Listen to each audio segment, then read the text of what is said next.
Imagine running. Your feet pound against hot sand, not because you're running toward a finish line, but because you're running away from everything you've ever known. The only thing pushing you forward is fear. This was the world of a woman named Hagar. She didn't choose her life. She didn't choose the pain that came with it. And she certainly didn't choose the story that was being written for her. But her story, a story born from rejection and despair, becomes one of the most beautiful and powerful reminders in all of Scripture. God sees those who feel invisible. Hagar's life wasn't a fairy tale. She wasn't a queen like Esther, called for a time such as this. She wasn't a prophetess like Deborah, leading a nation. She was a servant, an Egyptian maid in the household of Abraham and Sarah. Her life was defined by the orders she was given, not by the choices she could make. She existed in the background, a shadow in someone else's story. When conflict and jealousy erupted in Abraham's home, Hagar found herself trapped in the middle of a painful family drama she never asked for. Tension became unbearable. The sting of rejection was sharp and constant. And so, with a baby growing inside her, she did the only thing she felt she could do. She ran. She fled into the vast and forgiving desert. The sun beat down, relentless and cruel. The silence was deafening, broken only by the sound of her own ragged breath. The landscape was as empty as her future felt. She was alone. Truly, utterly alone. Can you imagine that feeling? To be so isolated that it feels like the entire world has forgotten you exist. Eventually, her body gave out. Her legs could carry her no further. The water in her skin bottle was gone, every last drop. But the emptiness in her heart was a far greater thirst. So she found a small bit of shade under a bush, and she sat down. And she cried. These weren't quiet, polite tears. This was the deep, broken sobbing of a soul that feels completely unwanted, utterly unseen, and profoundly uncared for. It was the cry of someone who had reached the absolute end of her hope. Maybe you've been there.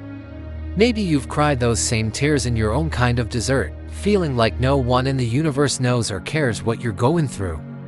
And then, in the middle of that desolate wilderness, a voice shattered the silence. It wasn't the wind. It wasn't a mirage. It was the angel of the Lord. And the first words he spoke were, "Hagar, servant of Sarai, where have you come from? And where are you going?" Think about the power of those words. God didn't start with condemnation. He didn't ask, "What is wrong with you?" or "Why did you run away?" He didn't command her to just fix your life. No, he started by saying her name, Hagar, the creator of the heavens and earth, the God of Abraham. Look down into that lonely desert, someone rejected, heartbroken servant girl, and called her by name. He acknowledged her identity, even the painful parts, servant of Sarai. He saw her past and he asked about her future. He saw her asterisk. Then, God gave her a promise that would change her destiny. He told her to return, but not empty-handed. He told her, "I have surely heard your affliction." He promised to bless her son, Ishmael, and to make his descendants into a great nation, too numerous to count. In a world where she was disposable, where she felt like nothing more than a pawn in someone else's plan, God himself gave her a future. He gave her a legacy. Imagine the shock. The overwhelming wave of relief and awe. A woman considered so low, so unwanted, so pushed aside was hearing a personal promise directly from heaven. And this is where the story takes a turn that echoes through all of history. Hagar, overwhelmed by this encounter, did something no one, not Abraham, not Isaac, not Jacob, had ever done before in the biblical narrative. She gave God a name. She called him Asterisk-El. Roy asterisk. In Hebrew, that means the God who sees me. Let that sink in.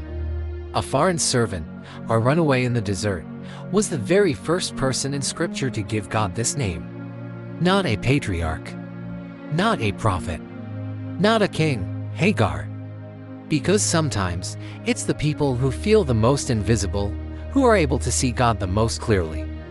It is in our deepest moments of feeling lost and unseen that we can experience His presence most profoundly. Hagar's story doesn't end with all her problems magically disappearing. She did return to Abraham and Sarah's household, and the road ahead was still difficult, but she returned changed. She returned stronger, not because her circumstances were suddenly perfect, but because she now carried a truth that was more powerful than any rejection, any fear, or any loneliness. She knew, deep in her soul, I am seen by God. And today, that same truth is for you. The God who saw Hagar in the desert sees you right where you are, in your joy and in your sorrow, in your success and in your struggle. Your tears are not ignored. Your secret pain is not unnoticed. Your quiet hopes are not forgotten. You are not invisible. To the God who sees, you matter, you are known, you are loved, just like Hagar. Thanks for watching. If this story touched you, please like and subscribe for more content that explores the deeper messages of faith. You are seeing.